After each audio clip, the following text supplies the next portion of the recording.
अभी हम ऑस्ट्रेलिया में थे तो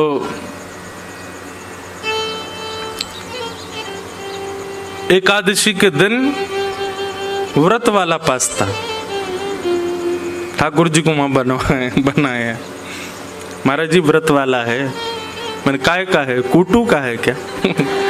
कूटू का पास्ता। अब ये पता है क्या है, तो जो लोग करते हैं उनको कोई ऐसा नहीं कि उनकी मैं निंदा कर रहा हूं, वो बुरा भी नहीं माने। कलयुग है भाई, इतना कर रहे हो यही बहुत है। भगवान नहीं करे कभी। आजकल वो भी एक नाम चलता है ना, कबाब, बोलने में ही विचित्र लगता है, उसमें भी वेज जोड़ देते हैं लोग आगे। वो समय दूर नहीं, आगामी 10-15 साल बाद वो भी बनेगा एकादशी वाला कबाब, वेज बिरयानी। चावल कोई थोड़ा बहुत कर देते हैं, उसका नाम बदल दिया। हे नाथ, ठाकुर जी कभी कभी सोचते तो होंगे भाई तू काय को कर रहा है एकादशी, कुछ जरूरी थोड़े, ऐसा तो नहीं कि तेरे करने से ही मैं प्रकट होऊंगा, मत करे, इससे बढ़िया तो खा, बढ़िया प्रेम से रोटी खा ले, काय को बना रहा है भाई एकादशी वाला सब सामान। व्यक्ति अपने स्वाद के लिए ठाकुर जी का भोग लगा देता है, कई बार उसको प्रिय लगता है इसलिए ठाकुर जी को भोग लग जाता है। और महाराज हम कहाँ गए, जहां हम बैठे हैं महादेव की भूमि, इनके नाम पे तो महाराज क्या क्या करते हैं लोग। बुरा नहीं मानिएगा, और मान जाओ तो कोई बात नहीं, पर महादेव के नाम पर जो लोग ये बात कहते हैं, ऐसा ये कुछ भी नशा की वस्तु कर लेते हैं, फिर कहते हैं महादेव का प्रसाद है। ये तो महादेव का प्रसाद तो विष भी है, और ये तो साक्षात नीलकंठ है, वो भी तो प्रसाद है, ले लो उसको भी प्रसाद के रूप में। क्यों हम लोग देवताओं का नाम आश्रय लेकर के और अपने स्वाद के लिए, अपनी इच्छाओं के लिए, अपने व्यसन के लिए हम देवताओं का नाम लेकर के क्रियाओं को कर देते हैं। मैं तो कहता हूं किसी दिन महादेव प्रकट हो गए ना, त्रिशूल से इतना मारेंगे उन लोगों को ढूंढ ढूंढ के जो जो इस प्रकार की क्रिया करते हैं उनके नाम से। ऐसा नहीं करो। मैं देखता हूं इतनी दूर दूर से लोग चल करके आते हैं, कावड़ यात्रा वाले। आजकल जो चल रही है क्या, भोला बोले, एक व्यक्ति दौड़ेगा जल लेकर के, फिर दूसरा उससे लेके दौड़ेगा आगे। पर ऐसे सब तो बहुत अच्छे, ऐसा नहीं है, पर कई लोग उनमें ऐसा उपद्रव कर देते हैं ठाकुर जी के नाम पर, महादेव के नाम पर, फिर गलत सलत कुछ खाते पीते हैं और दिख जाते हैं, जब बहुत पीड़ा होती है। ऐसा नहीं करो, इससे बढ़िया तो घर बैठे रहो। आपको पता है व्यसन आप स्वच्छंद कर लो, वैसे तो करना ही नहीं चाहिए, लेकिन भाई फिर भी व्यसन कोई स्वच्छंद कर रहा हो उसको पाप तो लगता है, पर जो ठाकुर जी के नाम पे व्यसन करता है उसको तो महापाप लगता है। व्यसन करना ही वैसे ही कर लो, इनका नाम आश्रय क्यों ले रहे हो? ये सब नहीं। तो भगवान के भोग में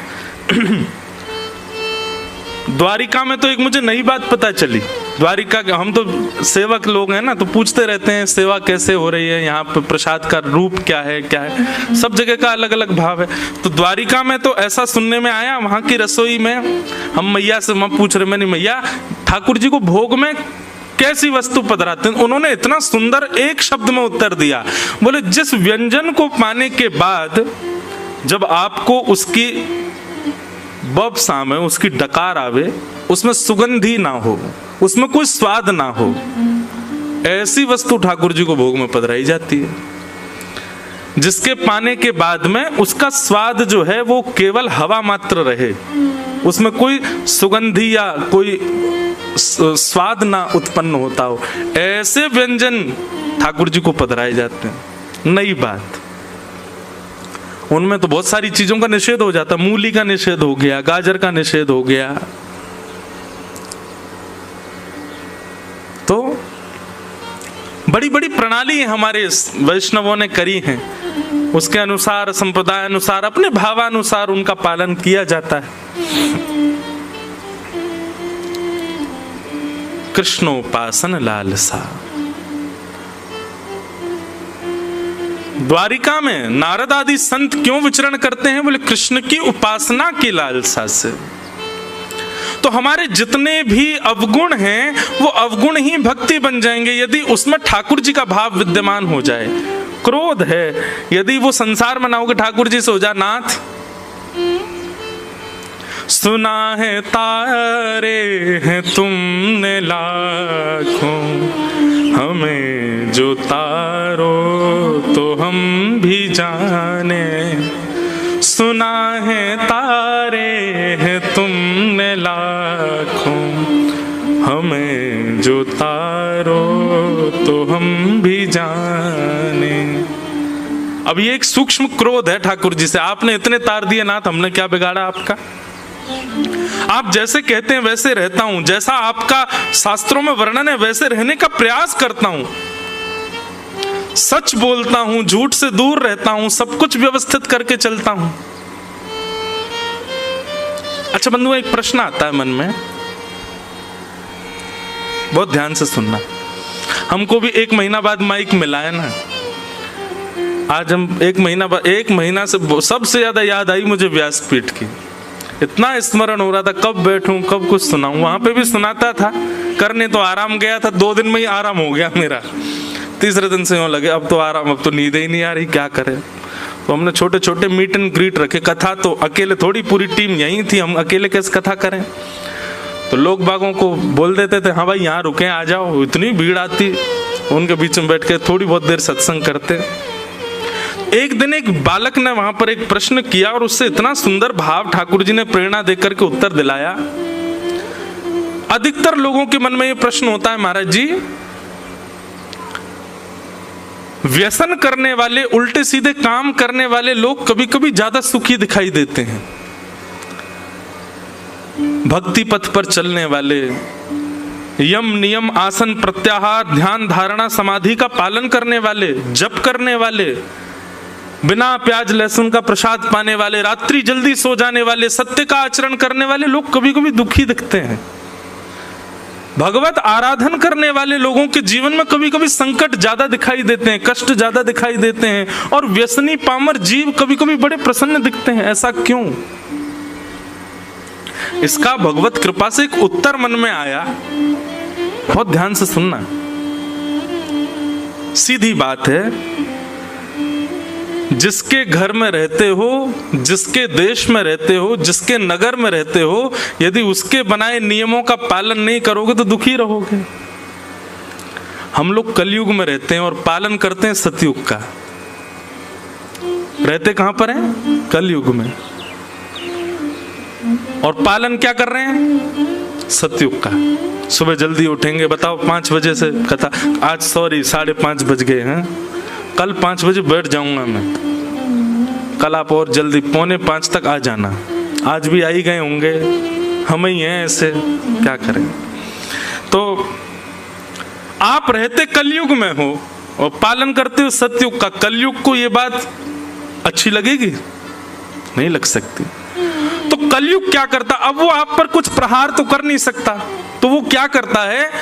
कलयुग का पालन करने वाले लोगों को सुंदर बना करके, सुखी बना करके आपको दिखाता है। कलयुग देख, मांस खाने वाला, मदिरा पीने वाला, उल्टे सीधे काम करने, देख कितना सुखी घूम रहा है, और तू देख राम राम जपता है फिर भी कितना दुखी है। आपके मन में संशय प्रकट होता है, और ये संशय कौन प्रकट करवाता है? कलयुग ही करवाता है, क्योंकि वो आपको छेड़ नहीं सकता, आपसे कुछ कह नहीं सकता, इसलिए वो उन लोगों को सुखी दिखाता है। वो है नहीं सुखी, महादुखी है वो लोग, पर आपको ऐसा दिखवाता है कि देखो मेरे नियमों का पालन करने वाले कितने सुखी, और तुम सबरे सतयुग त्रेता द्वापर का पालन करते हो कितने दुखी हो। और इसी प्रभाव में आकर के कई लोग नाम जप छोड़ देते हैं, कई लोग भक्ति पथ छोड़ देते हैं, कई लोग कथा साधन छोड़ देते हैं। क्यों? वो ज्यादा सुखी हैं। हम भी करके देख लें तो क्या बुराई। लेकिन भैया विचलित मत हो, कलयुग आपको कितना भी प्रभाव दिखावे, आप अपने पथ का त्याग मत करो, आप अपनी निष्ठा का त्याग मत करो, आप अपने नियम का त्याग मत करो। लगे रहो बस अपने क्रम पर।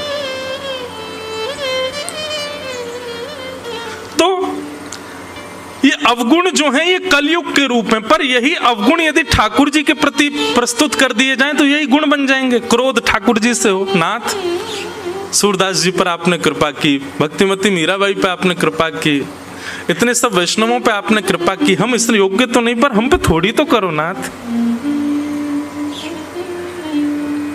क्रोध,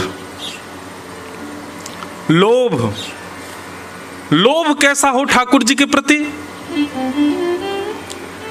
यदि पता चल जाए कि वो इतना नाम जप करते हैं तो लोभ जगे, मैं उनसे ज्यादा करूंगा, ये लोभ अब संसार में है तो फिर विषय बन जाता है। ठाकुर जी की भक्ति में आ जाए तो यही प्रेम लक्षणा भक्ति बन जाता है। अब यहां पर जो शब्द प्रयोग किया गया लालसा, लालच, लालच अच्छा नहीं है, लालच बुरी, लेकिन यहां पर क्या कह रहे हैं? कृष्णोपासन लालसा। यदि कृष्ण की उपासना का लालच है, कथा सुनने का लालच है, वृंदावन जाने का लालच है, भक्त बंदों से मिलने का लालच है, तो वो लालच अच्छा है। एक प्रकार से संसार में करो तो सब विषय हैं, लेकिन ठाकुर जी के सन्मुख प्रस्तुत कर दो तो सब भक्ति है। कृष्णोपासन लालसा। नारद जी महाराज इसलिए घूमते हैं द्वारिका में कि चलते फिरते कभी ना कभी कहीं ना कहीं ठाकुर जी दिख जाएं, मिल जाएं, उनका दर्शन हो जाए। बहाने से जाते हैं द्वारिका के द्वार पर, और द्वार पर जाकर के कहते हैं भिक्षाम देहि, मानो कभी भिक्षा लेकर के श्री कृष्ण भीतर से आ जाएंगे तो मन प्रसन्न हो जाएगा। ऐसे बहाने बना करके नारद जी महाराज द्वारिका जाते हैं और द्वारिकाधीश के यहाँ जाकर के भिक्षा मांगते हैं। पर कभी तो भिक्षा लेके देवकी मैया आ जाती हैं, कभी लेके बलराम जी आ जाते हैं, कभी रोहिणी मैया आ जाती हैं, कभी वसुदेव जी आ जाते हैं, ठाकुर जी नहीं आते। ठाकुर जी तो पहले ही विचार कर लेते हैं ना, जो जिस भाव से आ रहा होगा वही भाव पूर्ण नहीं होने दूंगा। अब नारद जी तो पात्र लेके खड़े भिक्षाम देहि, और भीतर से आ रहे हैं वसुदेव जी। नारद जी कहते जिसके लिए आया वो तो आया ही नहीं। बलराम जी आ जाते कभी भिक्षा लेकर, नारद जी कहते तुम काहे को आ जाते हो, उनको क्यों नहीं भेजते? हमको उनके दर्शन की अभिलाषा है, ऐसी लालसा। हाँ,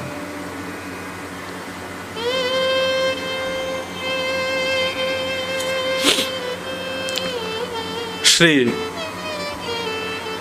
नारद जी आज जब गए भिक्षा लेने के लिए तो वसुदेव जी आए, भगवान श्री कृष्ण के पूज्य पिताजी, और भिक्षा लेकर के जैसे ही आए, भिक्षा देकर के उन्होंने नारद जी के चरण पकड़ लिए।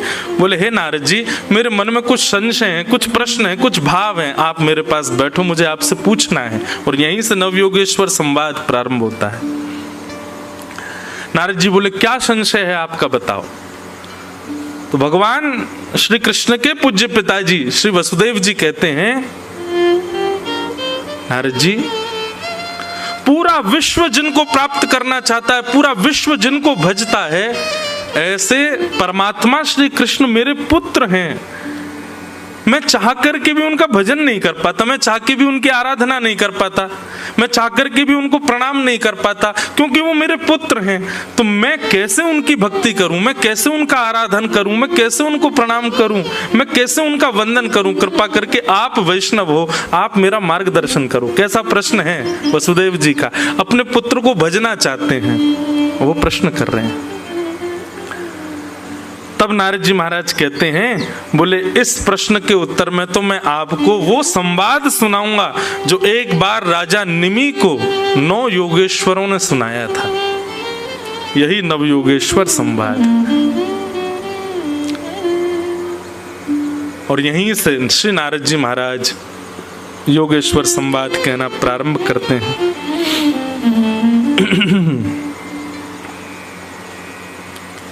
सबसे पहला प्रश्न क्या है?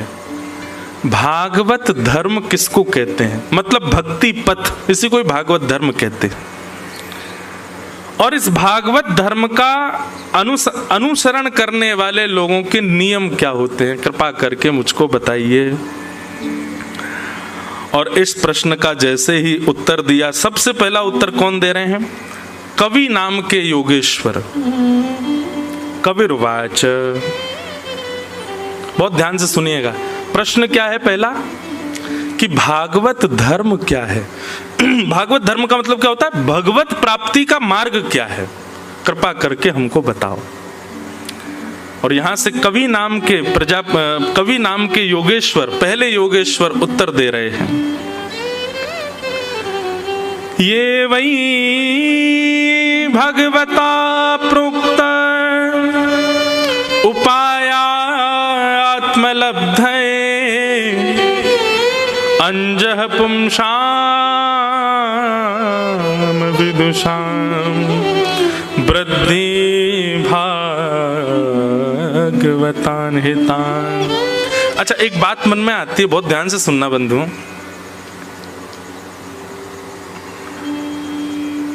भक्ति में सबसे बड़ी उपलब्धि क्या है? श्री कृष्ण की प्राप्ति सबसे बड़ी उपलब्धि है? नहीं। तो जिन्होंने नहीं कहा है वो उत्तर दो, क्या है फिर? जिन लोगों ने मना किया कि कृष्ण की प्राप्ति सबसे बड़ी उपलब्धि नहीं है, तो फिर उत्तर बताओ क्या है सबसे बड़ी उपलब्धि?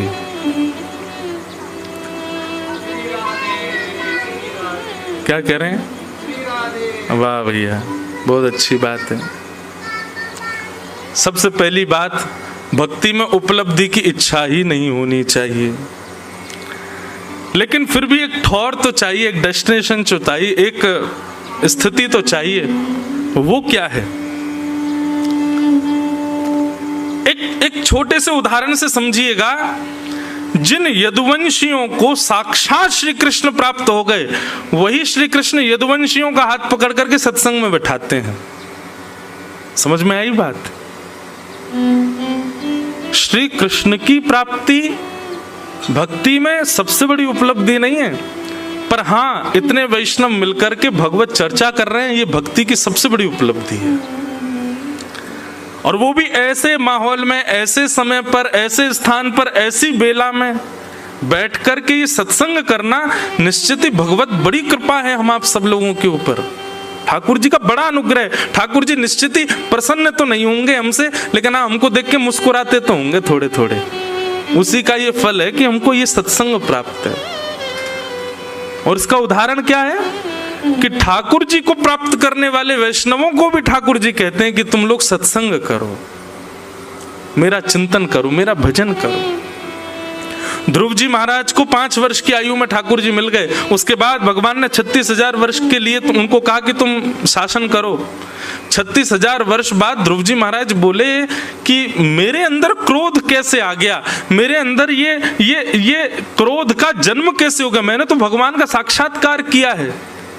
ऐसा प्रसंग आता है कि ध्रुव जी महाराज ने यक्षों का वध किया था क्रोध में आकर के। ध्रुव जी को क्रोध कैसे आ गया? तब ध्रुव जी को कहते हैं कि तुमको भगवान का दर्शन तो किया, तुमको भगवान तो प्राप्त हो गया, लेकिन तुमको सत्संग नहीं मिला।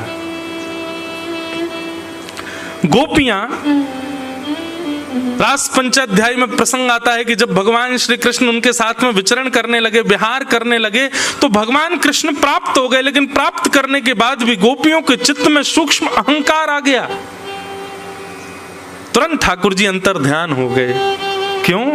क्योंकि मैं तो मिल गया हूं, लेकिन इनको सत्संग नहीं मिला है। तब किशोरी जी उनके समीप आती हैं और यमुना के तट पर बैठ कर के गोपियां अच्छा, एक बात बोलूं, मन में एक भाव आता है। ये गोपी गीत के जो भाव है ना, गोपी गीत के जो श्लोक है ना, ये गोपियां गा रही हैं, पर इन श्लोकों की रचयिता तो हमारी श्यामा जी हैं, हमारी किशोरी जी हैं, वही गवा रहे हैं। तो कृष्ण तो मिल गए गोपियों को, लेकिन उसके बाद भी गोपियों के चित्त में अभिमान तो आ गया। तो एक बात निश्चित हो जाती है कि भगवत प्राप्ति ये भक्ति में उपलब्धि नहीं है, क्योंकि ठाकुर जी के मिलने के बाद भी कई भक्तों में दोष प्रकट हुए हैं। लेकिन वही भक्त जब सत्संग में जाता है, ठाकुर जी की रस चर्चा का श्रवण करता है, तो गाने लगता है, तब कथामृतम तप्त जीवनम विभीड़ितं कल्मषापहम् श्रवणमङ्गलं श्रीमदाततं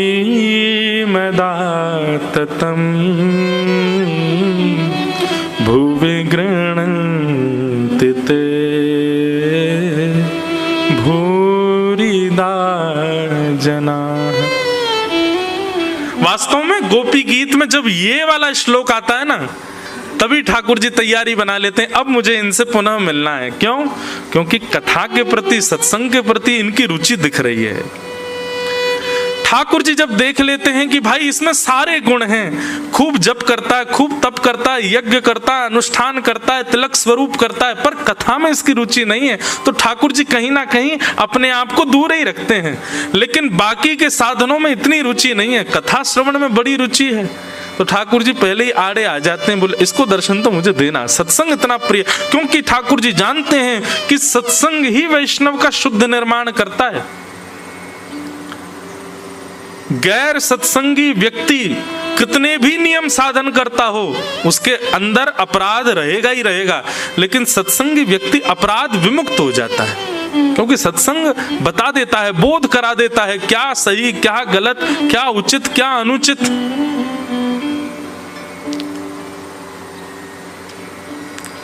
तो भक्ति में उपलब्धि क्या है? आप रात्रि में सो रहे हैं और नींद नहीं आई, तो नींद ना आने पर आप सोशल मीडिया नहीं देख रहे हो, नींद ना आने पर आप YouTube पर जाते हो, किसी अच्छे रसिक जन की सुंदर वाणी चला करके उसको श्रवण करने लगते हो। ऋषिकेश से दिल्ली की ड्राइव कर रहे हैं, तो गाड़ी में कोई भद्दे गीत ना चला करके किसी भगवत रसिक की वाणी सुनते हुए जा रहे हो।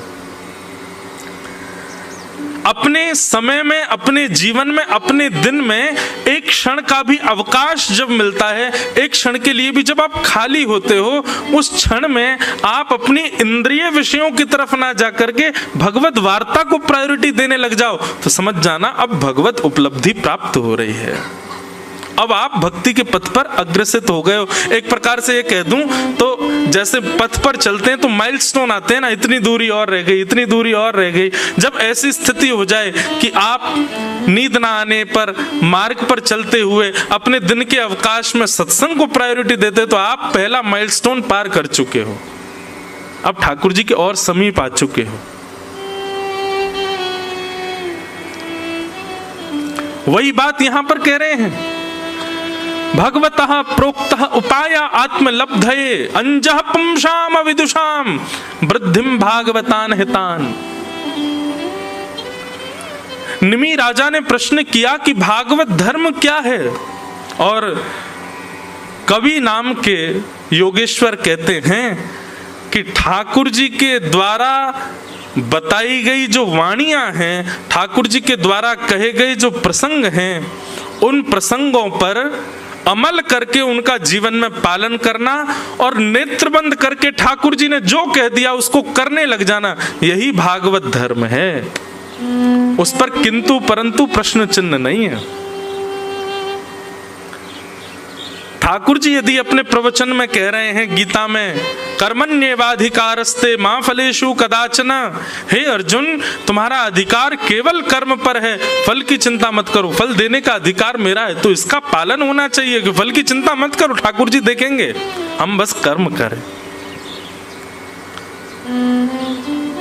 भगवान यदि अपने प्रवचन में कह रहे हैं कि ये अपराध है, ये पाप है, ये दोष है, तो निरंतर उनका ध्यान करके वो ना करना, और जो ठाकुर जी की आज्ञा है उस पर नेत्र बंद करके चलने लग जाना, यही भागवत धर्म है। बंधुओं, भक्ति में सबसे ज्यादा आवश्यक यदि कुछ है तो वो है विश्वास, अटूट विश्वास। हमारे सूरदास जी गाते हैं बहुत सुंदर भाव, भरोसो दृढ़ इन चरणन केरो, भरोसो दृढ़ इन चरणन के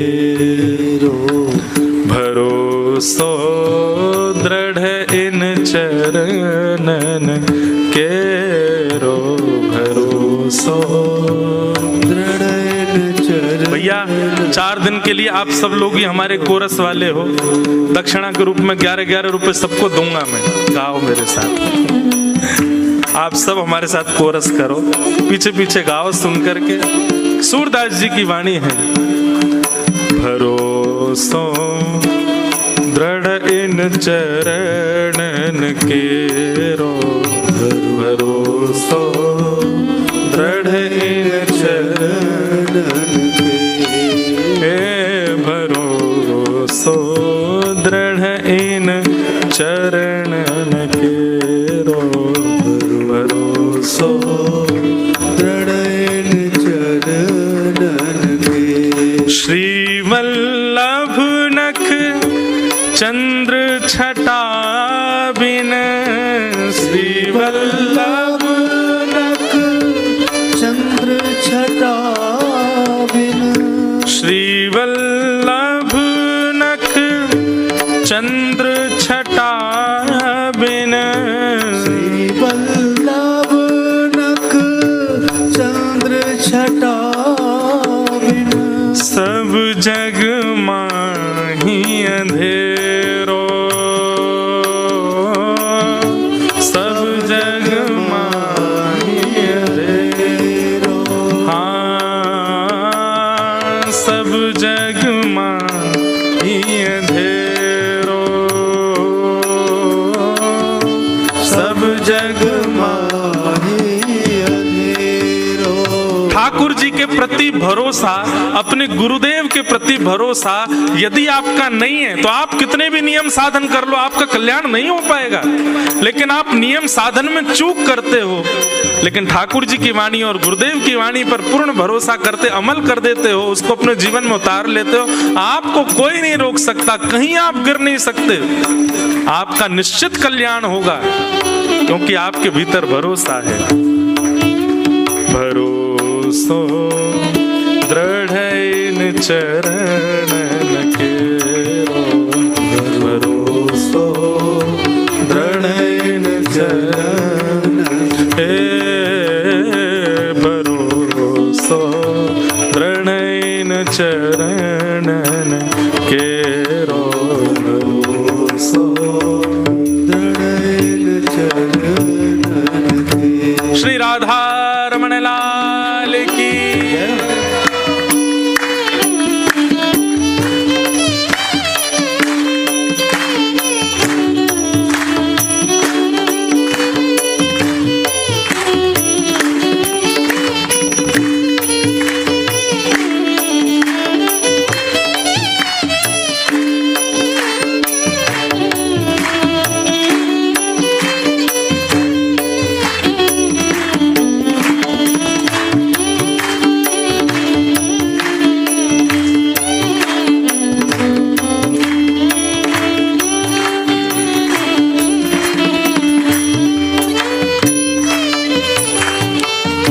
साधन और नाहिया कली में, साधन और नाहिया कली में, साधन और नाहिया कली में, साधन और नाहिया कली में, जासो होत निवेरो,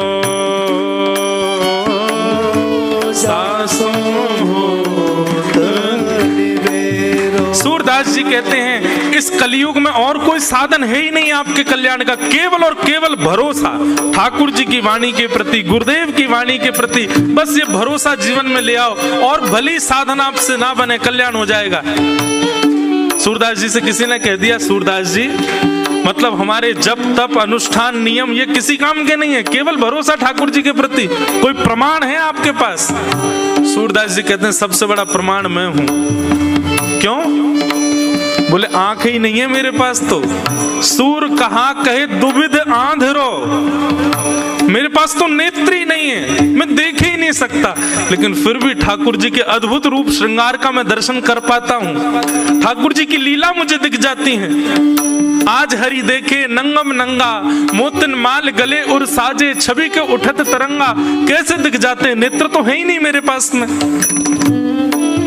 शोभित कर नवनीत लिए, घुटरुन चलत रैणु तन मंडित, गो रोचन तिलक किए। ये लीला मुझे कैसे दिख जाती है, मैं तो देख ही नहीं सकता। मैंने कोई जप नहीं किया, तप नहीं किया, साधन नहीं किया, केवल और केवल भगवत वाणी और गुरुदेव की वाणी पर अटूट भरोसा रखा, और उसी का ही ये परिणाम है। सूर कहाँ कहे दुविध आंधरो, सूर कहाँ कहे दुविध आंधरो, बिना मूल को चेरो, बिना मूल को चेरो। भरोसो दृढ़ इन चरणन केरो, भरोसो दृढ़ इन चरणन के। भरोसो दृढ़ इन चरणन केरो, भरोसो दृढ़ इन चरणन के। भरोसो दृढ़ इन चरणन केरो, भरोसो दृढ़ इन चरणन के। सूर कहाँ कहे दुविध आंधरो, बिना मूल को चेरो, भरोसो दृढ़ इन चरणन केरो। तो भागवत धर्म क्या है, पहला प्रश्न है। अगर नवयोगेश्वर संवाद चले तो प्रश्न और उत्तर दोनों यहां से जाने के बाद कक्ष में लिख लिया करना कि आज प्रश्न क्या किया था और आज उत्तर क्या मिला था। तो प्रश्न क्या है कि मुझे बताइए भागवत धर्म क्या है। तो प्रश्न का उत्तर दे रहे हैं कि भगवान ने जो कुछ भी कहा है उनकी प्राप्ति के लिए, मतलब मैं जिस भाव से प्राप्त हो जाऊं, ऐसी सारी बातें जो भगवान कह रहे हैं उन बातों पर आप अटूट विश्वास की तरह चलने लग जाओ, वही भागवत धर्म है। और कैसे चलो, बोले अंजह पुंसाम विदुषाम। इसका अर्थ क्या है, बोले नेत्र बंद करके ठाकुर जी की कही गई बात पर फिर ये नहीं हो कि कहीं गिर तो नहीं जाएंगे, कहीं ऐसा तो नहीं हो जाएगा, कहीं ये तो नहीं हो जाएगा, ये कैसे करेंगे, वो कैसे होगा, कर लो बस। उस पर फिर ज्यादा चिंतन मत करो, ज्यादा उस पर संशय मत करो। संशय आत्मा विनश्यति। भगवत वाणी पर जब संशय होता है ना, तो वहीं हम लोगों का पतन हो जाता है, वहीं हम लोग गिर जाते हैं संशय में। तो क्या करें, जब तक पूर्ण विश्वास नहीं हो जाए भगवत वाणी पर तब तक उसका पालन मत करो, तब तक फिर नाम जप और ये सब आदि साधन करते रहो। जब लगे कि हाँ बस अब जो ठाकुर जी की वाणी है अब इस पर हमको कोई संशय नहीं है, तब चलो।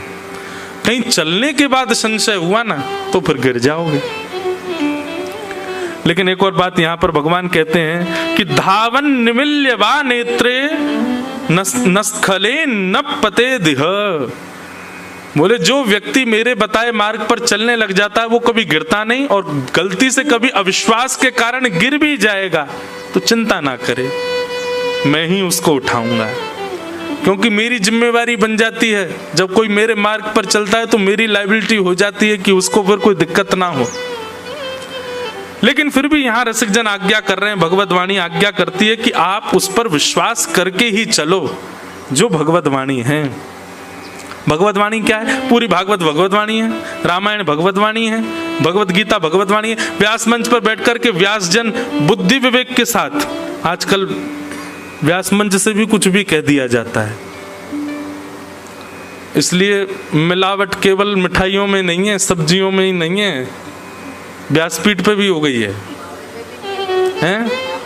हाँ, अरे वाह, यहाँ पर भी एडवर्टाइजमेंट, इनका मावे का व्यापार है, तो यूँ कह रहे मावे में भी नहीं है। वाह, अरे नहीं भैया खूब मिठाई खाओ हैं, दो लोगों का कल्याण होता है मिठाई खाने से, हलवाई का और डॉक्टर का। हलवाई का होता है कि उसकी मिठाई बिकती है, डॉक्टर का होता है तुम पेशेंट बन के आओगे, शुगर हो जाएगी, खूब खाओ। तो हम क्या कह रहे थे, मिलावट सब जगह हो गई है। तो आजकल तो ये भी बुद्धि विवेक रखना पड़ेगा आपको कि किसकी बात माने। जब संत का रूप रावण धारण कर सकता है, तो आजकल कहीं कहीं जो है व्यास मंच का भी स्वरूप थोड़ा थोड़ा बिगड़ गया है, कुछ भी बोल देते हैं लोग। अच्छा, ये भी एक मेरे को ऐसा भाव लगता है कि व्यास मंच से, वाणी से कुछ भी निकल जाना, इसमें भी कहीं ना कहीं गुरु विश्वास की कमी है, गुरु के प्रति भरोसा नहीं है। इसीलिए तुम्हारी वाणी में वो क्षमता नहीं है कि वो अपने आपे से बाहर हो जाती है। हम तो सही बताएं, हम तो ये भूल करके बैठते हैं कि हम कथा करने जा रहे हैं, हमारी कथा से कुछ होगा। हमारे गुरुदेव कृपा करेंगे, उनकी कृपा से जो वाणी में भाव आएगा वही हम बोलेंगे। हमारा अपना कोई बल नहीं, भरोसा दृढ़ इन चरणन केरो। तो आजकल तो ये भी सोच परख करके देखना है कि किसकी वाणी माननी है। उसके लिए तो जप तप नियम साधन बहुत जरूरी है, क्योंकि इन्हीं से ही बुद्धि विवेक जागृत होगा कि किसकी वाणी उचित है। वैसे तो हम पहले कथा में कहते थे कि भाई भगवत लोगों में, वैष्णवों में भेद मत देखो, सब में भेद, प्रणाम में मत देखो, सबको प्रणाम करो, पर पालन किसकी वाणी का करना है, इस पर विवेक रखना अब अनिवार्य हो गया है, अब अनिवार्य है। तो हम क्या निवेदन कर रहे थे, भगवान कहते हैं मेरे द्वारा कही गई जो वाणी है उसका जो अटूट विश्वास के साथ पालन करने लग जाए वही भागवत धर्म है। अच्छा, आप भागवत धर्म का पालन करने लग गए तो आपके अंदर सिम्टम्स क्या आएंगे, पता कैसे चले कि आप जो भागवत कथा सुनते हैं या भगवत वाणी सुनते हैं, सत्संग सुनते हैं, वो आपके जीवन में इम्प्लीमेंट हुआ है, उसके फिर सिम्टम्स क्या होंगे। तब यहाँ पर कवि नाम के जो योगेश्वर हैं वही बता रहे हैं क्या, कि कायेन वाचा मनसेन्द्रियैर्वा बुद्ध्यात्मना भानुषित स्वभावात्, प्रसिद्ध श्लोक है, करोमि यत् सकलम परस्मै नारायणायेति समर्पयेत्। फिर क्या होगा, आप जब भगवत वाणी का पालन करने लग जाएंगे, अटूट विश्वास के साथ भागवत धर्म भक्ति पथ पर चलने लग जाएंगे, तो आप अपनी सत्ता भूल जाओगे। अभी क्या होता है, ये काम मैंने किया, ये मैंने किया, ये क्रिया मेरे द्वारा संपादित हुई है, इसको मैंने बनाया, इसको मैंने सिखाया। ये मैं पना जो होता है ना, ये आपके अंदर यदि विद्यमान है तो निश्चित ही आप अभी भक्ति पथिक बने नहीं हो। आप कुछ भी कर रहे हो और उस क्रिया के पीछे मन में भाव आता है कि मेरे ठाकुर जी ने कराया, श्री गोपाल जी की कृपा से हुआ। अच्छा, एक और बात बोलूं, इसमें भी दो तरफा बात है। कई लोग बोलते तो ऐसा है ठाकुर जी ने कराया, लेकिन मनी मन ये सोचते हैं किया तो मैं नहीं है। बोलने में क्या जाता है भैया, तुमने बहुत जोर की कोठी बनाई, सब ठाकुर जी कृपा, ठाकुर जी ने करवाया। ठाकुर जी तब मन में सोचते होंगे मैं सीरियस हो जाऊं। कभी कभी मेरे मन में भाव आता है ठाकुर जी की एक बहुत बड़ी कृपा है हम पे कि वो हमारी बात को सीरियसली लेते नहीं है।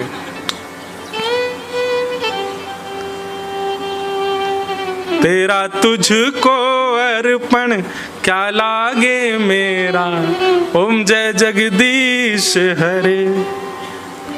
ठाकुर जी इस बात को ना ऐसे ही नकार देते होंगे, ठीक है बोले मत ज्यादा।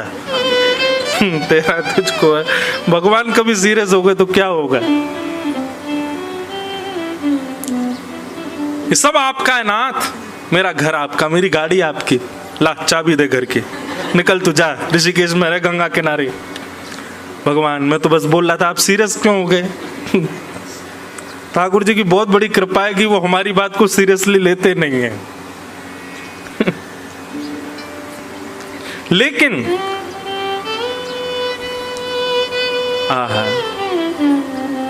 कुम्मन दास जी का एक चरित्र याद आता है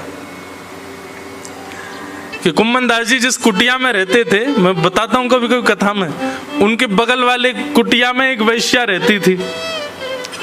और वो वैश्या, कुम्मन दास जी का नियम था दिन भर तो वो सब काम करते थे, लेकिन जब अर्धरात्रि हो जाती थी, बिल्कुल अंधेरा, तब उठ करके स्नान करके रात में भजन करते थे। क्यों? बोले रात में सब सो रहे हैं, शोर शराबा नहीं, ध्यान लगेगा, मन लगेगा, रात में बैठ करके भजन करते थे। और वैश्या के भी प्रेमी सब रात को ही आते थे। रात भर वहां पर भद्दे गीत गाए जाते, नाच गाना होता। और उन सब से कुम्मन दास जी को थोड़ा बहुत तो कष्ट होता ही था। बेचारे वो श्री कृष्ण शरणम मम जाप कर रहे हैं और वहां बगल वाली कुटिया से भद्दे गीत गाए जा रहे हैं, उल्टे सीधे नृत्य किए जा रहे हैं, जोर जोर की आवाज करी जा रही है। कुम्मन दास जी को लगता कि भाई जब इसका तीव्र स्वर मेरे भजन में बाधा बन रहा है तो मैं भी तीव्रता से भजन करूंगा। तो जो करते थे श्री कृष्ण शरणम मम, वो भी जोर जोर से गाने लगे, श्री कृष्ण शरणम मम, श्री कृष्ण शरणम मम, श्री कृष्ण। जितनी तेज आवाज वैश्या के भवन से आवे गीतों की, उतनी तेज आवाज में कुम्मन दास जी कीर्तन करने लगे। अब वैश्या तो परेशान हो गई। वैश्या बोली ये बाबा बड़ी जोर जोर से गा रहा है। प्रेमियों से कह दिया, बोले कि देखो ये हमारे हमारे हमारे आनंद में विघ्न डाल रहा है। बाबा वो क्या करें? बोले इसकी कुटिया जला दो, कुटिया जल जाएगी तो कहीं और चला जाएगा। प्रेमियों ने जाकर के कुम्मन दास जी की कुटिया में आग लगा दी। कुम्मन दास जी, हम आप सब लोग होते तो हम क्या करते? तुरंत पानी मंगाओ, जे करो वो करो, आग बुझाओ, अरे मेरा घर जल गया, हाय राम, सिर पकड़ के रोते। कुम्मन दास जी ने तो अपने ठाकुर जी समेटे, बाकी सब सामान वहीं छोड़ दिया और दौड़ करके ठाकुर जी को उठा करके ठाकुर जी को लेकर के भागे। बस एक बार ठाकुर जी को कहा, हे ठाकुर जी, ये मेरा घर थोड़ी था, ये तो आपके लिए मैंने छप्पर बनाया था, आपको धूप ताप बारिश आदि की कोई विघ्न ना लगे, आपकी कुटिया थी नाथ। मेरी कुटिया तो जल जाए, मेरा तो सब कुछ खाक हो जाए, मुझे कोई चिंता थोड़ी, पर ये आपका था नाथ, कैसे जल गया? इतने विश्वास से जब ठाकुर जी से थोड़े विरह में आकर के जब कुम्मन दास जी ने बात कही, ठाकुर जी बोले, अरे अभी बताऊं। सोई पवन देव से कहा, बोले ऐसे बहो कि कुम्मन दास जी की कुटिया की आग की लपटें इस वैश्या के घर में जाएं। जोर की हवा चली, आग तो लगी थी कुम्मन दास जी कुटिया में, पर वो लपटें सारी जाने लगी वैश्या के भवन में, और देखते ही देखते उसका भवन जल गया। वैश्या निकल करके आई बाहर, कुम्मन दास जी को गालियां देने लगी, चढ़ गई ऊपर, बोले कैसे तुमने मेरी कुटिया में आग लगा दी? कुम्मन दास जी बोले एक बात बता, तैने मेरी कुटिया में आग लगाई? बोले नहीं, मैंने नहीं लगाई, मेरे प्रेमियों ने लगाई। बोले तेरे प्रेमी ने मेरी कुटिया जलाई, मेरे प्रेमी ने तेरी जला दी। प्रेमी प्रेमियों को लड़ने दे, मैं और तू काय को लड़े बीच में? लड़ने इनको ही। वहीं श्री नामदेव जी का प्रसंग आता है कि उनके कुटिया में आग लगी तो उनकी स्थिति क्या हुई? एक किनारे पर आग लगी तो नामदेव जी गए, घर के सारे सामान उठा उठा के मां डालने लगे। घर के लोग बोल कब पागल हो गए, नए का आग लगी है, तुमने बाकी सब उसमें क्यों झोंक दिया? बोले अग्नि भगवान का स्वरूप है। मुझे ऐसा लगा आज मेरे घर साक्षात ठाकुर जी पधारे, इतने से स्थान में क्यों बैठे, पूरे घर में क्यों नहीं आ रहे? पूरे घर में हम लोग सुन सकते हैं इस बात को, कर कभी नहीं सकते, करना भी नहीं। ढूंढवाएंगे लोग कहाँ है, व्यास को ढूंढ के लाओ, वो उसने सिखाया इनको। ये तो केवल एक विनोद की बात, मैं केवल एक प्रसंग मात्र बता रहा हूं, लेकिन इतना भरोसा हमारा है ठाकुर जी के प्रति। कभी हम इस बात को कह दे कोई कि आपने बहुत बड़ी उपलब्धि प्राप्त करी, अरे सब ठाकुर जी की कृपा। ठाकुर जी भी जानते हैं उस समय आपको, केवल बात बना रहा है, कह रहा है दिखावे के लिए केवल कि ठाकुर जी की कृपा, लेकिन विश्वास नहीं है चित्त में इसको कि हाँ मैंने ही कृपा करके दिया। बस इसी को विश्वास में बदल दो, जो हो रहा है आपको सब ठाकुर जी की कृपा, सब ठाकुर जी का अनुग्रह। मैं कुछ भी नहीं कर सकता।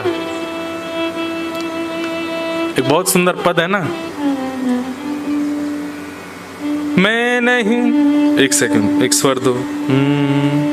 मैं नहीं, मेरा नहीं यह तन, किसी का है दिया, जो भी अपने पास है यह धन, किसी का है दिया। देने वाले ने दिया, वह भी दिया किस शान से। हम अमेरिका होके आए, हम लंदन होके आए, हम ऑस्ट्रेलिया होके आए, आहा वहां की सुंदरता देख करके आए। ठाकुर जी बोले तू देख के आया, नेत्र ही नहीं दिए होते मैंने तो। हम फलाने गीतकार का, संगीतकार का कॉन्सर्ट अटेंड करके उसका गाने सुन के आया। ठाकुर जी बोले मैंने कान ही नहीं दिए होते तो सुनता। अरे हमने पैदल पूरी परिक्रमा कर दी गिरिराज जी की महाराज, ठाकुर जी बोले पाँव ही नहीं दिए होते तो करता। ये मैंने किया, मैंने किया, मैंने किया, आप नहीं कर सकते। आप जो कुछ भी कर रहे हो, सोने से लेकर के खाने तक, खाने से लेकर के अपने जीवन की उपलब्धियों तक, सब ठाकुर जी की कृपा है आप पर। आप स्वयं की सत्ता पर कुछ नहीं कर सकते। इसलिए जो कुछ भी करो हर स्थिति में नारायणाय। अब अभी क्या हमारी स्थिति क्या हो गई है, हमारे साथ कुछ भी अच्छा होता है तो हम सोचते हैं हमने किया, और कुछ बुरा हो जाता है तो गुरुजी के पास, गुरुजी हमारे संग ऐसा क्यों हो गया, हमारे साथ ठाकुर जी ने ऐसा क्यों किया। कभी अच्छे होने पर कभी जाके किसी ब्राह्मण देवता से कहा ठाकुर जी ने हमारे साथ ऐसा क्यों किया, हम तो इसके लायक ही नहीं थे फिर क्यों किया, कभी बोलते हैं हम? कभी नहीं। हमारे साथ बुरा होता है हम तभी ज्योतिषी के पास हाथ क्यों दिखवाते हैं, देखना जरा बुरा क्यों चल रहा है, हमारी जन्म कुंडली देख लो सब बुरा बुरा क्यों हो रहा है। जब अच्छा होता है तब हमको कभी संशय नहीं आता मन में कि मैं तो इस लायक ही नहीं था, मेरी कुंडली देख के बताना अच्छा क्यों हो रहा है मेरे साथ। कभी देखा है ऐसा? कभी नहीं। क्योंकि अच्छे पर हमको ये लगता है ये हम कर रहे हैं, और बुरे पे हमको ये लगता है ठाकुर जी हमको, ठाकुर जी पे इतना समय है, इतने इतने खाली बैठे हैं ठाकुर जी, इतने खरब अरब जनसंख्या के, और उसमें भी महाराज छोड़ो, आपको केवल पृथ्वी दिखाई दे रही है, आपको केवल उतना दिखाई दे रहा है जितनी आंखों की क्षमता, ब्रह्मांड उससे कई गुना ज्यादा बड़ा है। एक बार प्रिया प्रियतम की लीला चल रही थी वृंदावन में, ललिता विशाखा दोनों पहरेदारी कर रही थी। इतने में ब्रह्मा जी आए, कोई बहुत इंपॉर्टेंट मीटिंग करनी थी उनको भगवान से, ब्रह्मांड के रिगार्डिंग कुछ निर्णय लेना होगा। तुरंत आ गए वृंदावन। ललिता विशाखा जी बोली रुकिए रुकिए रुकिए, कहाँ जा रहे हैं आप? बोले आप मुझे नहीं रोक सकते। बोले अंदर निवृत्त निकुंज की लीला चल रही है, सखियों का प्रवेश नहीं है, आप कहाँ भीतर जा रहे हैं? बोले अरे आप जानते नहीं मैं ब्रह्मा हूं, ब्रह्मा को आप नहीं रोक सकते। ललिता विशाखा बोली क्षमा करो, भीतर तो नहीं जान देंगी। ब्रह्मा जी बोले आप लोग मुझको रोक रही हैं, अभी आप जानती नहीं है मैं कौन हूं। बोले कौन हूं? बोले मैं ब्रह्मा हूं।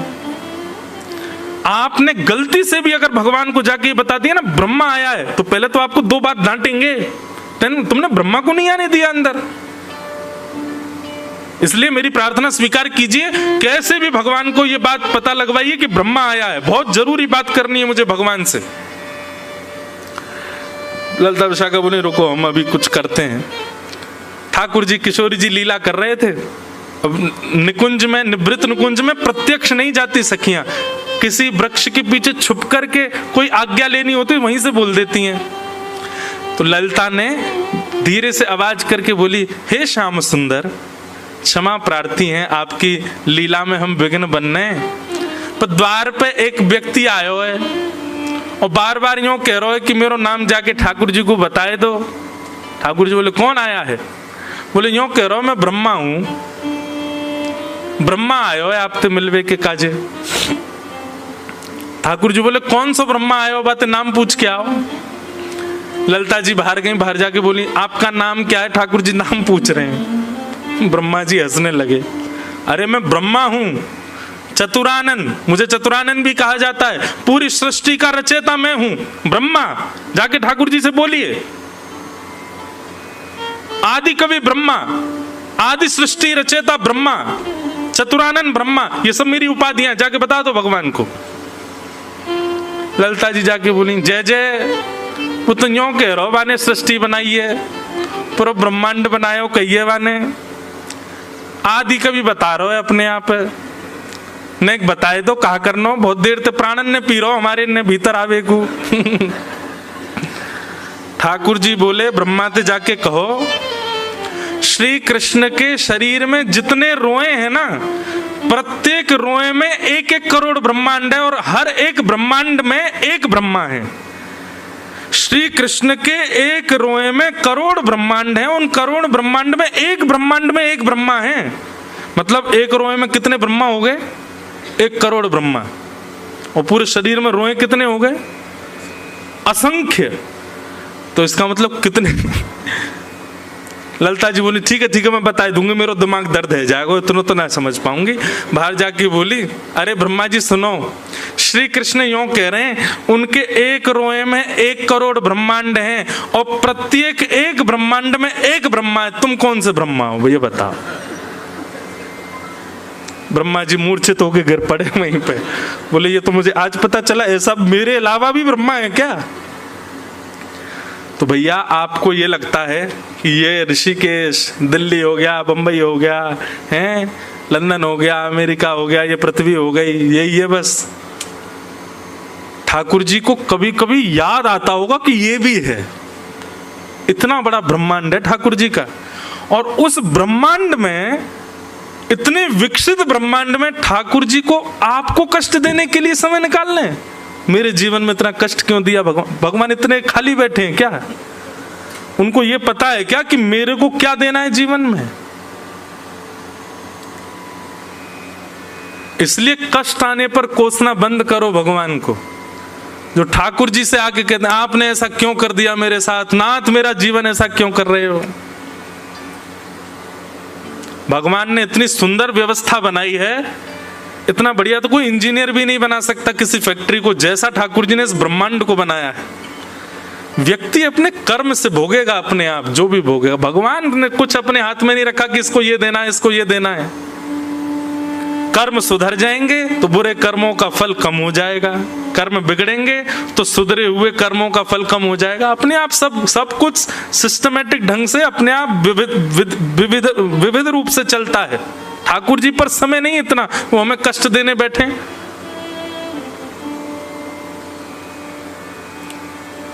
सब कर्म फल भोग रहे हैं। आप केवल अपने भजन के भाव से, अपने हृदय की शुद्धता से, अपने कर्मों की शुद्धता से अपने दूषित कर्मों को शुद्ध कर सकते हो। ठाकुर जी के हाथ में दुख सुख देना नहीं है तो सब उन्हीं के हाथ में, लेकिन वो इतना समय नहीं है उनके पास कि वो विचार करें आपके लिए। उसके लिए क्या करो? तो वही भागवत धर्म बता रहे हैं, आप जो कुछ भी अच्छा करते हो सब में ये बात मानो कि सब ठाकुर जी की कृपा से हुआ, और जो कुछ भी गलत हो रहा है या जो भी संकट कष्ट जीवन में आ रहे हैं उसमें स्वयं को कोसो। निश्चित ही मेरा प्रारब्ध होगा, निश्चित ही मेरे कर्म ऐसे होंगे, इसीलिए मैं इस भोग को भोग रहा हूं, इस कष्ट को भोग रहा हूं। उल्टा करो। सुख सब भगवत कृपा से आता है, अच्छा सब भगवत कृपा से होता है, और जो कुछ भी हमारे यहाँ विलग हो रहा है मेरे जीवन में, सब मेरे कर्म हैं, मेरे प्रारब्ध हैं। कर्म प्रधान विश्व रचि राखा, जो जस करहि सो तस फल चाखा। इसलिए भक्ति पथिक का नियम क्या होना चाहिए? कायेन वाचा मनसेन्द्रियैर्वा बुद्ध्यात्मना भानुषित स्वभावा करोमि यत् यत् सकलम परस्मै नारायणायेति समर्पयामि।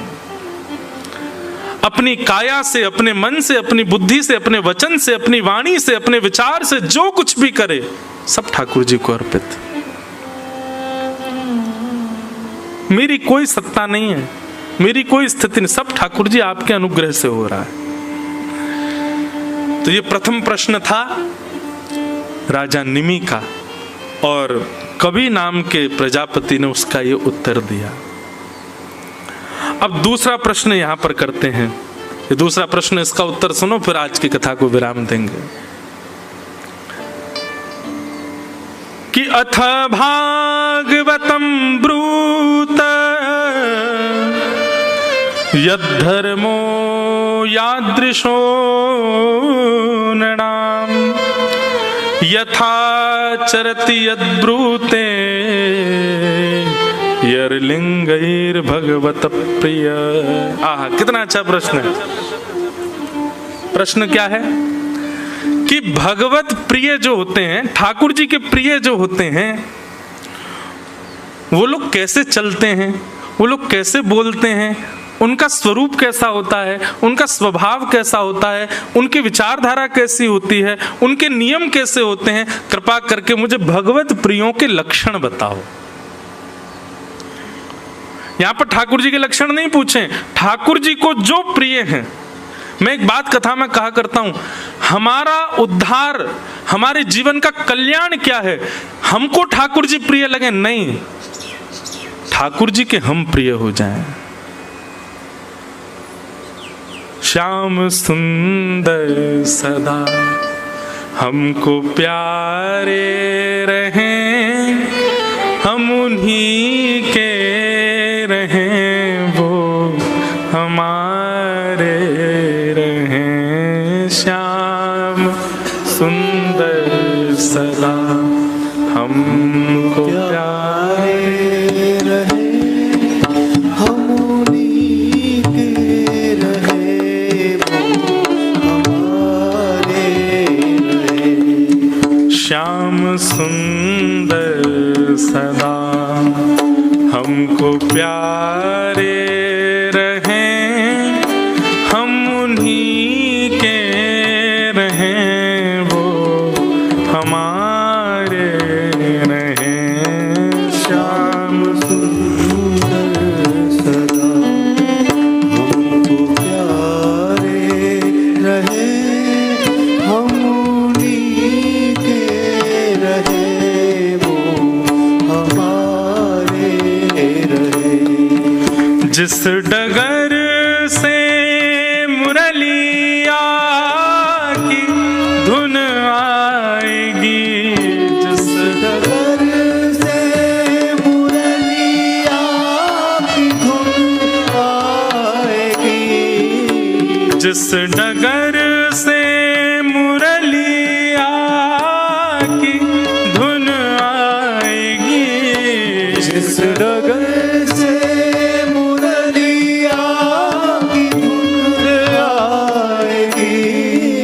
उस डगर पे उमरिया कट जाएगी, उस डगर से उमरिया कट जाएगी, उस डगर पे उमरिया कट जाएगी, उस डगर से उमरिया जाएगी। उस डगर पे उमरिया कट जाएगी, उस डगर से उमरिया कट जाएगी। उनकी तस्वीर मन में बनाए रहें, हम उन्हीं के रहें, वो हमारे। श्याम सुंदर सदा हमको प्यारे रहें, हम उन्हीं के रहें, वो हमारे। हम उन्हीं के रहे वो हमारे रहे, हम उन्हीं के रहे वो हमारे। श्री राधा वल्लभ लाल की।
जीवन का सबसे बड़ा सुख पता है क्या है?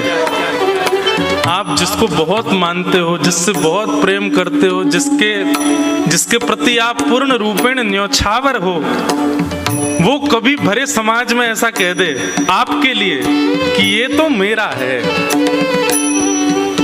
ऐसा लगता है कि बस अब इसके बाद तो जीवन हमारा भले यहीं खत्म हो जाए, अब और कुछ नहीं चाहिए।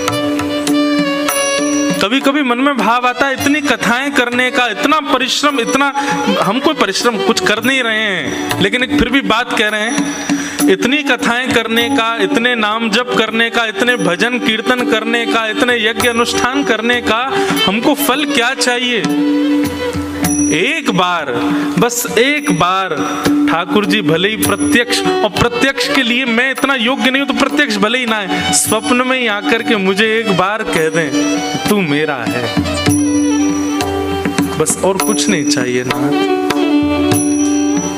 आप भले ही जीवन भर हमको मिलो मत, हमको दिखो मत, हमें कभी आप प्रत्यक्ष दर्शन मत दो, और स्वप्न में भी आप दिखना नहीं, आप केवल स्वर निकाल करके ऐसा कह देना कि तू मेरा है।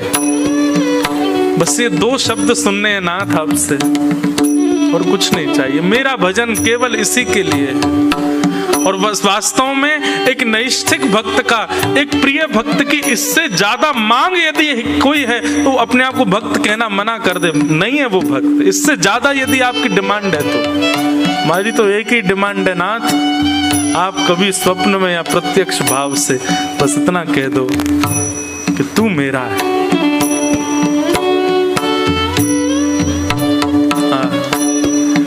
मोह माया की नदिया बही जा रही, मोह माया की नदिया बही जा रही, मोह माया की नदिया बही जा रही, मोह माया की नदिया बही जा रही, मन की ममता को खींचे चली जा रही, मन की ममता को खींचे चली जा रही। माया किसको कहते हैं पता है?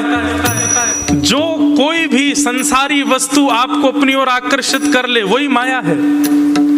कोई भोज्य वस्तु जिसके प्रति आपका आकर्षण हो जाए वही माया है। जो व्यक्ति आपको अपनी ओर और हाँ, उस आकर्षण में आपका भजन छूट रहा हो वही माया है।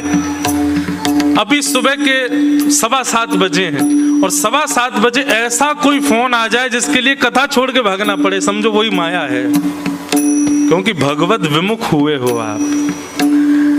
ऐसी कोई क्रिया, ऐसा कोई स्वरूप, ऐसी कोई सिचुएशन जिसके कारण आप ठाकुर जी की भक्ति का त्याग कर रहे हो वही माया है।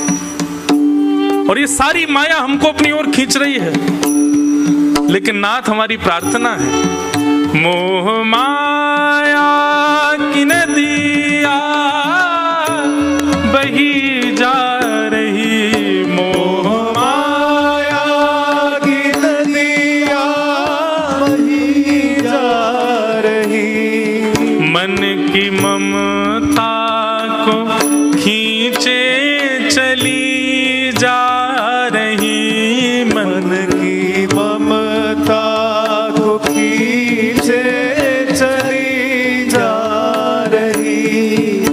अभी एक बात कहें, हम माया ने कैसा पकड़ा हम लोगों को। हम अभी इस व्यास मंच से उद्घोषणा आप में से किसी एक को उठा करके यदि एक नियम कह दें कि हाँ भाई, तुम चाहे कॉर्पोरेट में जॉब करते हो, चाहे दिल्ली बंबई कहीं रहते हो, आज से हमारी आज्ञा है, आज अभी इसी वक्त से आप पैंट नहीं पहनोगे। अभी हम किसी को आज्ञा कर दें, डर के मारे कल से आएगा ही नहीं बेचारा कोई, यार ये व्यास जी बड़े खतरनाक है, डेंजर आदमी है, बीच कथा में कहीं बोल दिया तो। अभी हम किसी को आज्ञा कर दें, हाँ भाई कल से तुम केवल फलाहार रहोगे अपने जीवन पर्यंत, मृत्यु पर्यंत केवल फल का आहार लो, हमसे नहीं हो पाएगा। अच्छा सुनो, ये पैंट शर्ट पहनना फिर भी कोई कर लेगा, फलाहार फिर भी कोई जीवन में अपना लेगा। हम किसी एक को, आप में से ही किसी एक को, खुद को भी ले रहा हूं, किसी एक को अगर हम ये आज्ञा कर दें, जा भाई अपना फोन विसर्जित करिया वहां पे, कर पाओगे? प्राण ले लो नाथ, इसको मत दूर करो मुझसे। केवल गा रहे, हम केवल सुन रहे हैं, इस बात को स्वीकार करो, हम कर नहीं सकते कुछ भी। लेकिन नाथ, मोह माया की नदिया बही जा रही, मोह माया की नदिया बही जा रही, मन की ममता को खींचे चली जा रही, मन की ममता को खींचे चली जा रही, मन की ममता को खींचे चली जा रही, मन की ममता को खींचे चली जा रही। हम भंवर में रहें, इस माया के, इस माया रूपी संसार के, भले ही नाथ हम भंवर में रहें, मतलब बीच में रहें, पूर्ण माया में रहें, और या फिर गुरु आश्रय में आकर के किनारे पर रहें, हम भंवर में रहें या किनारे रहें, हम उन्हीं के रहें, वो हमारे रहें, श्याम सुंदर सदा हमको प्यारे रहे, हम उन्हीं के रहे, वो हमारे रहे, है हम उन्हीं के रहे, वो हमारे रहे, हम उन्हीं के रहे, वो हमारे रहे। प्रेम पीयूष की धार बहती रहे, प्रेम पीयूष की धार बहती रहे, नित्य घन श्याम रसना ये कहती रहे, नित्य घन श्याम रसनार बहती रहे, ओ नित्य राधे श्याम रसना ये कहती रहे, नित्य राधे श्याम रसनार बहती रहे, ओ नित्य घन श्याम रसना ये कहती रहे, नित्य घन श्याम रसनार कहती रहे। अपने तन मन को मोहन पे वारे रहें, अपने तन मन को मोहन पे वारे रहें, हम उन्हीं के रहें, वो हमारे रहें, ओ हम उन्हीं के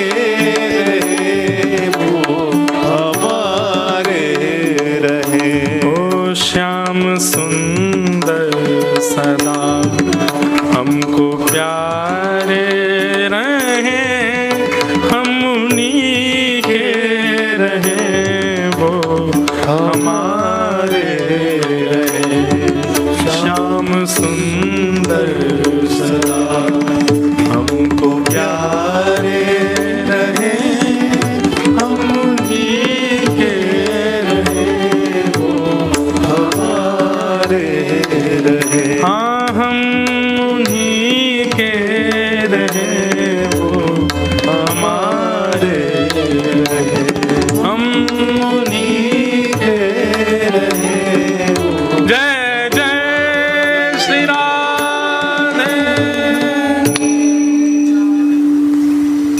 तो यहाँ पर राजा निमि पूछ रहे हैं कि महाराज भगवत प्रियों का लक्षण क्या है। ठाकुर जी हमको प्रिय रहें ये सामान्य बात है, पर हम ठाकुर जी के प्रिय बन जाएं ये हमारे भजन की विशेषता है। हाँ भाई, हमारी दौड़ यही के लैया है कि हम ठाकुर जी के प्रिय बने। ठाकुर जी यूँ कहें जे मेरो प्रिय है, जे इंद्रेश याते मोह प्रेम है। हाँ, मैं खुद कह रहा हूँ मुझे कितना सुख मिल रहा है। ठाकुर जी कभी ये बात कह दें, हैं श्री गिरधर लाल जी हमारे कभी कह दें कि जे मोह बहुत प्रिय है। हाँ हाँ, प्रियतम तू मोहे प्राणंत प्यारो, प्रियतम तू मोहे प्राणंत प्यार। बहुत अच्छा पद है, मुझे पूरा याद नहीं है। श्री वेणु विनोद कुंज वाले महाराज जी वृंदावन में, उनका ये पद है संभवतः। बहुत अच्छा पद, कल गाऊंगा निश्चित।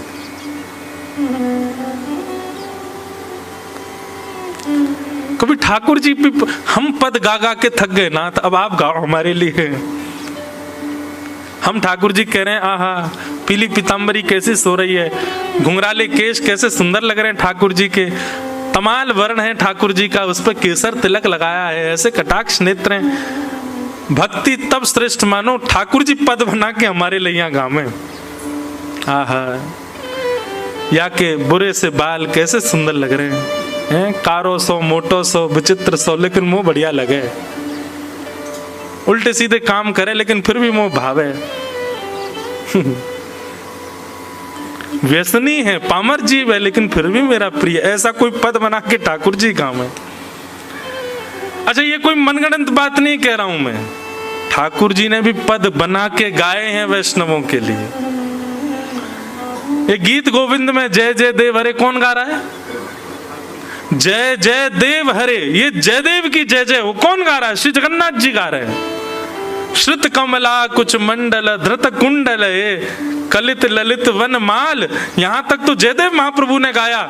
जयदेव महाप्रभु का स्वर बंद करके ठाकुर जी गाते हैं जय जय देव हरे। अरे जयदेव तुम्हारी जय जय हो।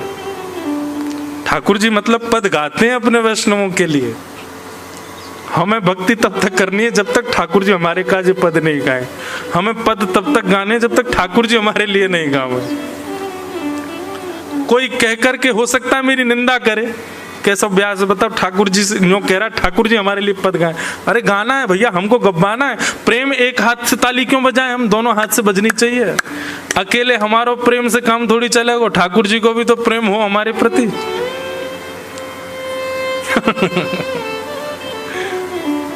अद्भुत। तो यहां पर प्रश्न कर रहे हैं कि भगवत प्रियों के लक्षण क्या हैं।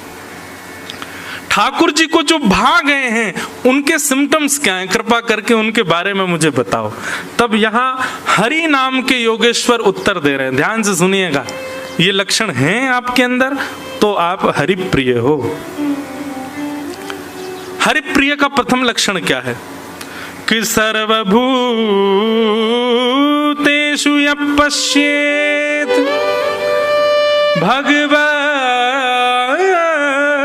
भगवद्भावमात्मना भूतानि भगवत्यात्मन् एष भागवतोत्तमः। तीन प्रकार के प्रिय बताए भगवान के। एक बहुत ज्यादा प्रिय, एक थोड़ा प्रिय और एक हाँ ठीक है प्रिय है। तीन प्रकार के प्रिय होते हैं हमारे भी। ये मुझे बहुत प्रिय है, इसके बिना मैं रह ही नहीं सकता। हाँ ये ठीक है, ये नहीं भी होगा तो भी कभी कभी याद आ जाती है, मध्यम प्रिय। और तीसरा प्रिय कौन होता है? सामने आ जाए तो प्रिय, नहीं मिले तो कोई बात नहीं। ऐसे 3 प्रकार के प्रिय हैं ठाकुर जी के। तो प्रथम प्रिय का लक्षण क्या है? जो बहुत प्रिय है ठाकुर जी को, जिसके बगैर ठाकुर जी रह नहीं पाते। उसका लक्षण क्या है? बोले सर्वभूतेषु यह पश्येत भगवद भावमात्मनः।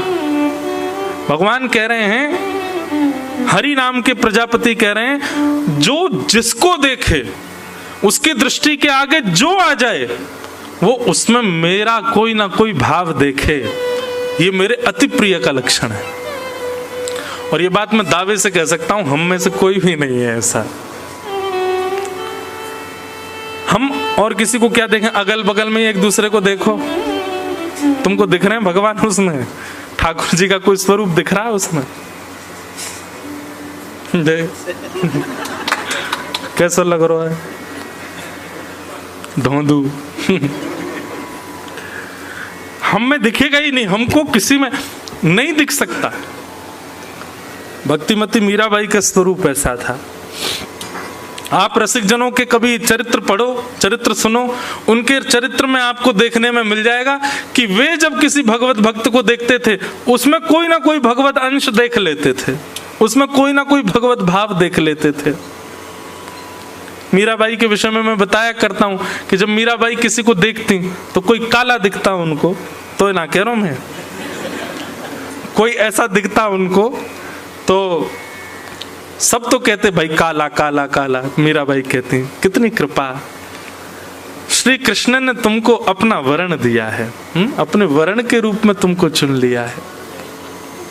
कोई बहुत नटखट दिख जाता, बहुत ऊधम गारा, दुनिया तो कहती बड़ा ऊधमी बालक है, बड़ा ऊधमी। मीराबाई कहती ठाकुर जी ने अपना एक ऊधम का गुण इसको दिया है। कोई बहुत अच्छा नृत्य करता तो उसकी विशेषता नहीं है ये, मीराबाई उसमें भी यही देखती, ठाकुर जी ने अपना नृत्य का गुण इसको दिया है। ऐसी दृष्टि जिसकी हो जाए, वो जिसको देखे उसके गुण में कोई भगवत संबंध देख ले। कोई बहुत सुंदर है, सब उसकी सुंदरता की प्रशंसा कर रहे हैं, पूछ रहे हैं तुम क्या लगाते हो चेहरे पे, तुम कौन से साबुन से नहाते हो, तुम क्या खाते पीते हो, इतने बढ़िया दिखते हो। ये संसारी व्यक्ति है, पर भगवत व्यक्ति जब किसी सुंदर को देखेगा तो यही कहेगा श्री राधा रमण जी की बड़ी कृपा है, अपनी सुंदरता इसको प्रदान की है, अपना वर्ण इसको प्रदान किया है, अपने जैसा स्वर इसको प्रदान किया, अपना जैसा नृत्य इसको दिया है। किसी की चाल बड़ी अटपटी है, आहा गजगामिनी चाल है, उसकी चाल पर ही बारी बारी जा रहे हैं, लोग बाग तो कहेंगे भाई देखो क्या वॉक है इसके, हैं क्या बढ़िया चल रहा है। लेकिन वैष्णव क्या कहेगा, आहा श्री ठाकुर जी ने अपनी जैसी चाल प्रदान करी है, उसको हर गुण में भगवत दर्शन हो, ये समझो ये भगवत प्रिय का प्रथम लक्षण है। वो ठाकुर जी से प्रेम करता है नहीं, ठाकुर जी उससे प्रेम करते हैं, उसके ये सिम्टम्स हैं कि वो सबके गुण को उनका गुण ना समझ के भगवत गुण देखेगा। ठाकुर जी का लक्षण है। कृष्ण जब चलते होंगे तो ऐसे ही चलते होंगे। ये इतना मधुर गा रहा है, सोचो ठाकुर जी जब गाते होंगे तो कैसा गाते होंगे। ये नृत्य कर रहा है, ये मयूर मोर की आवाज थी ना।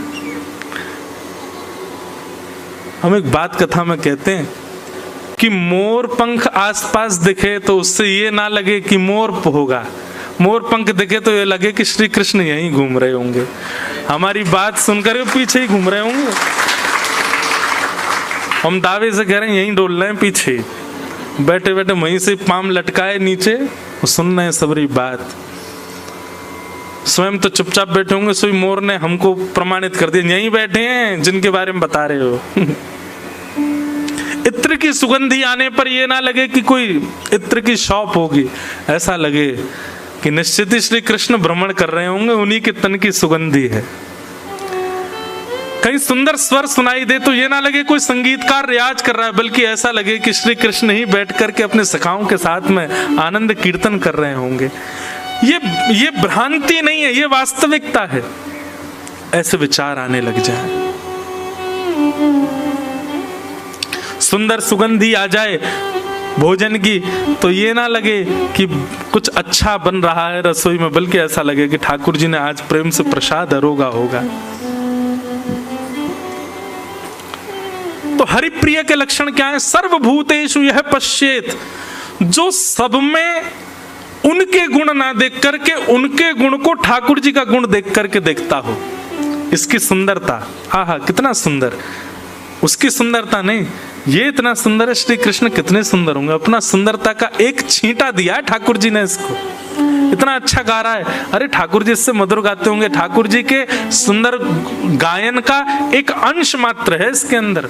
इसका नृत्य कितना अच्छा, ठाकुर जी ने अपना नृत्य, अरे राम काला काला है, अरे ठाकुर जी ने अपना वर्ण दिया है इसको। सब लोगों में जब देखे तो भगवत भाव का दर्शन करे। कोई व्यक्ति बड़ा चतुर हो, उसमें भी ये दिख जाए, महाभारत में कृष्ण ऐसे ही रहे होंगे, चतुराई से सोचते रहे होंगे, जो यो करना है ऐसे करना है, ऐसी दृष्टि हो जाएगी ना, आपको किसी में अवगुण दिखेगा ही नहीं, सब में गुण दिखेंगे। फिर ये भगवत प्रिय का प्रथम लक्षण। सर्वभूतेषु यह पश्येत भगवत भावमात्मनः, भगवत भाव का सब में दर्शन करे, ये वैष्णव हरिप्रिय का प्रथम लक्षण। और दूसरा लक्षण क्या है? बोले दूसरा लक्षण कह रहा है कि जब सबको देखे तो सब में भगवत भाव का दर्शन करे, और जब ठाकुर जी को देखे तो सबको भूल के इन्हीं को सब कुछ मान के देखे। जब तक भार था तब तक इसमें ये गायन का गुण, इसमें नृत्य का गुण, ये सुंदर है, ये धनवान है, आदि आदि ये सब दिख रहा है, पर जब जैसे ही ठाकुर जी के सामने गया सबको भूल जाए, सब कुछ यही तो है।